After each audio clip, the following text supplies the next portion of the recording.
Assalamualaikum warahmatullahi wabarakatuh. Apa kabar Bapak Ibu guru hebat? Saya doakan semoga Bapak Ibu selalu sehat dan bahagia. Perkenalkan, saya Pak Rijal dari SMA Negeri 1 Kota Bangun, Kutai Kartanegara. Dalam kesempatan kali ini, saya akan berbagi aksi nyata pada pelatihan mandiri topik 2 Kurikulum Merdeka, yaitu penyebaran pemahaman mengapa kurikulum harus berubah. Sebelum kita membahas lebih jauh tentang mengapa kurikulum harus berubah, terlebih dahulu kita perlu memahami apa sih sebenarnya kurikulum itu. Bagi para pendidik ataupun guru, pasti sudah tidak asing lagi dengan istilah kurikulum. Di Indonesia sendiri ada beberapa kurikulum yang pernah diterapkan dalam dunia pendidikan. Di antaranya kita mengenal kurikulum 1947, kurikulum 1994, kurikulum 2006, kurikulum KBK, KTSP, kurikulum 2013, sampai saat ini kurikulum Merdeka yang kita jalani. Istilah kurikulum itu sendiri berasal dari bahasa Latin, yaitu kurir yang berarti pelari, dan kurir yang berarti tempat berpacu. Sehingga kurikulum dapat diartikan sebagai trek atau lajur yang harus diikuti seseorang untuk mencapai tujuannya. Sehingga secara umum kurikulum itu sendiri bisa diartikan sebagai pedoman penyelenggaraan kegiatan pembelajaran untuk mencapai tujuan pendidikan yang di dalamnya mengandung keseluruhan pengalaman belajar murid dari titik awal sampai akhir proses belajar. Kurikulum juga dapat diibaratkan sebagai jantungnya pendidikan. Jika kurikulumnya bagus, maka pembelajaran yang dihasilkan juga akan bagus. Pun demikian pula sebaliknya. Sekarang, apa sih sebenarnya peran dan fungsi dari kurikulum? Peran dan fungsi kurikulum dalam dunia pendidikan itu sangat vital sekali, di mana kurikulum memegang peranan penting sebagai pedoman dan acuan dalam pembelajaran agar terlaksananya proses pembelajaran yang berkualitas untuk mencapai tujuan pendidikan. Sedangkan fungsi dari kurikulum bagi pendidikan adalah untuk memandu dalam proses belajar murid, sehingga tujuan dari pendidikan bisa tercapai dengan baik. Selanjutnya yang akan jadi pertanyaan adalah, jika memang kurikulum memegang peranan penting, mengapa kurikulum harus berubah-ubah? Seakan-akan menandakan bahwa kurikulum itu semacam tidak konsisten. Sebenarnya ada beberapa alasan yang melatar belakangi mengapa kurikulum itu perlu berubah. Yang pertama adalah perkembangan zaman. Ki Hajar Dewantara mengatakan bahwa anak-anak hidup dan tumbuh sesuai dengan kodratnya sendiri. Pendidik hanya dapat merawat dan menuntun tumbuhnya kodrat itu. Sebagaimana yang kita ketahui bersama, bahwa perkembangan ilmu dan teknologi semakin pesat dan banyak sekali penemuan-penemuan baru yang harus dipelajari oleh anak-anak kita. Sehingga kurikulum pun perlu diperbaharui untuk memastikan bahwa murid-murid kita juga mempelajari sesuatu yang relevan dengan perkembangan zaman. Yang kedua yang melatar belakangi perubahan kurikulum adalah perubahan kebutuhan masyarakat. Kebutuhan dan tuntutan masyarakat terhadap lulusan sekolah juga terus berubah seiring waktu.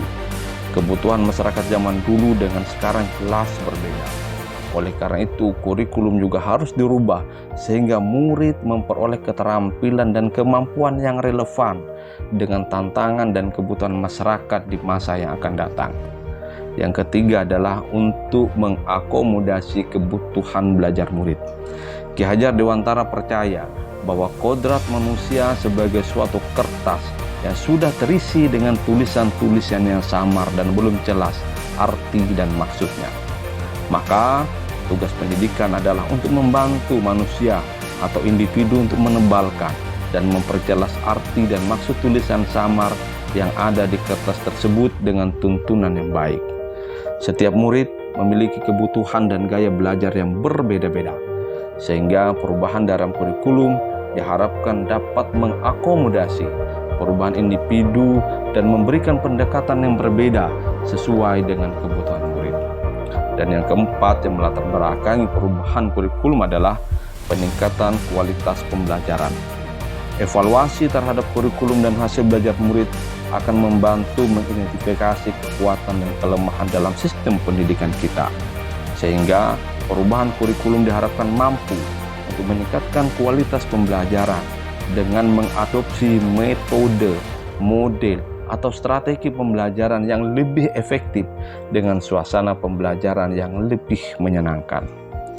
Melihat pentingnya perubahan kurikulum tersebut, maka tugas kita sebagai seorang guru adalah sesegera mungkin untuk melakukan adaptasi terhadap perubahan kurikulum tersebut. Memang kurikulum dirancang oleh pemerintah pusat, namun satuan pendidikan diberikan kebebasan untuk mengembangkan dan melakukan adaptasi kurikulum tersebut yang disesuaikan dengan karakteristik dan kebutuhan belajar murid. Dari beberapa alasan di atas, maka saat ini pemerintah kita melakukan perubahan kurikulum yang kesekian kalinya, dan kurikulum kali ini diberi nama Kurikulum Merdeka.